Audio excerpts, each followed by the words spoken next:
So it's recording. All right.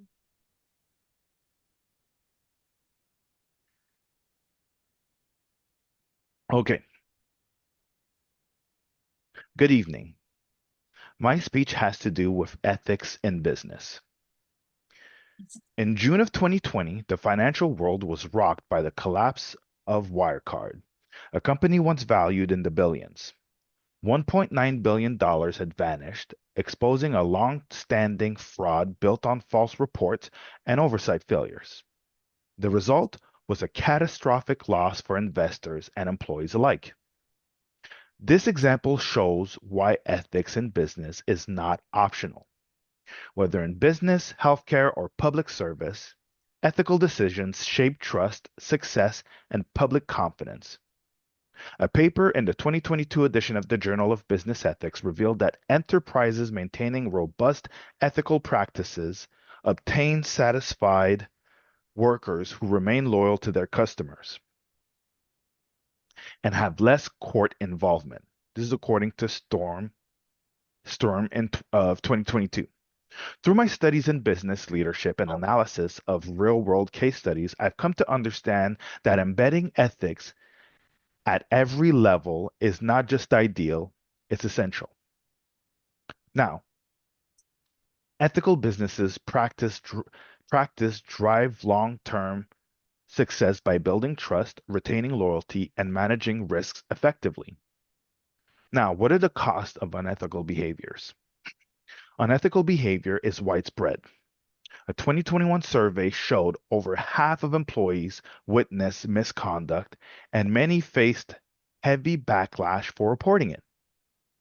Boeing 737 MAX scandal is a stark example. Known safety issues were ignored in favor of profit and speed, leading to two deadly crashes and $20 billion loss, according to Kaplan, published in 2020. These weren't just technical failures, they were ethical ones. On the other hand, businesses that led ethically see better outcomes, loyal employees, satisfied customers, and fewer legal troubles. Now, what are common objections as to why they fail?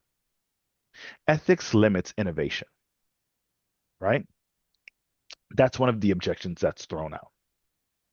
But the research shows that it is the opposite. Ethical companies attract top talent and encourage responsible innovation. What's another objection?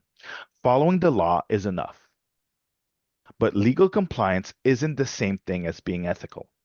Amazon paid no federal taxes in 2018 and 2019, and they despite having huge profits.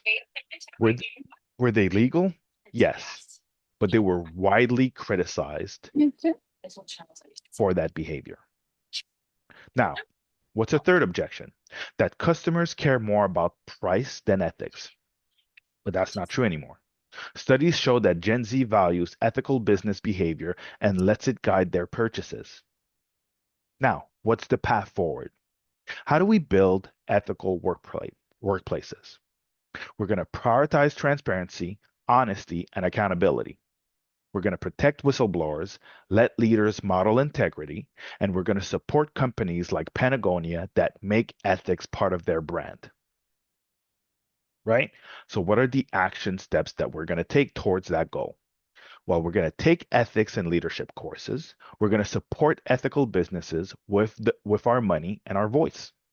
As employees, we can set clear standards, we can fight misconduct, and we can champion inclusion and sustainability. What can we do as leaders? Well, as leaders, we can build ethics into hiring, into our supply chain, and into marketing.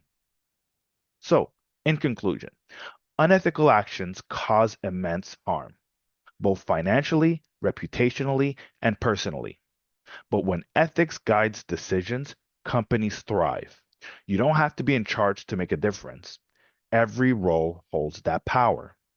Let's remember Wirecard, a giant that fell by ignoring what was right.